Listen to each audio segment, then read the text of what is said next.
تو اس میں کیا فرق ہے؟ چرچ آنا کیا ضروری ہے؟ وہی کام وہی عبادت آپ گھر میں نہیں کر سکتے؟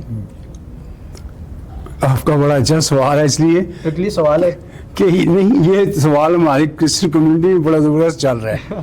جنہوں نے چرچ نہیں آنا ہوتا نا، جی جی وہ کہتے ہیں جو انجیل مقدس میں تو لکھا ہے، خدا یسوع المسیح فرماتے ہیں جہاں کہیں میرے نام سے 2 یا 3 جمع ہیں میں ان کے درمیان موجود ہوں.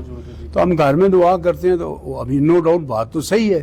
اب یہ چونکہ دل کو تسلی دینی ہے، پھر آج کل نا ڈفرینٹ کرسچن چینلز آ گئے ہیں، ٹیلی ویژن ورشپ ہو رہی ہے، میسیجز آ رہے ہیں، بڑے زبردست تعلیمی باتیں ہو رہی.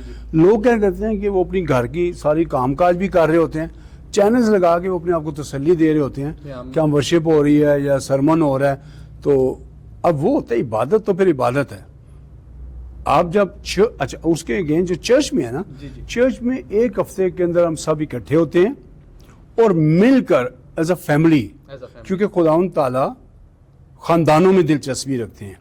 دیکھیں ابتدا میں جب کائنات کو بنایا گیا اور آدم علیہ السلام کو جب بنایا تو ان کے ساتھ انہوں نے ہوا کو بنایا. یہ بہت بڑا ہمیں سبق ملتا ہے کہ کیونکہ وہاں لکھا 6 دن انہوں نے جب کائنات کو بنایا اور پھر کہا کہ سب اچھا ہے، لیکن ایک بات کہ جب آدم علیہ السلام کو بنایا تو کہا آدم کا اکیلا رہنا اچھا نہیں. تو جب وہ کہا تو یہاں سے ایک چیز بڑی نمایاں ہے کہ خداوند تعالیٰ خاندانوں میں دلچسپی رکھتے ہیں، ہسبینڈ وائف جب ہوا اور پھر وہاں سے یہ چیز ملٹی پلائی. ہم چرچ کے اندر اصل میں اس روح کو لاتے ہیں کہ خداوند تعالیٰ خاندانوں میں، دیکھیں انڈیویجولز گھروں میں علیحدہ بیٹھ کے لوگ کرتے ہیں، ہاں جی فیملی کی صورت میں کرتے ہیں. ٹھیک ہے.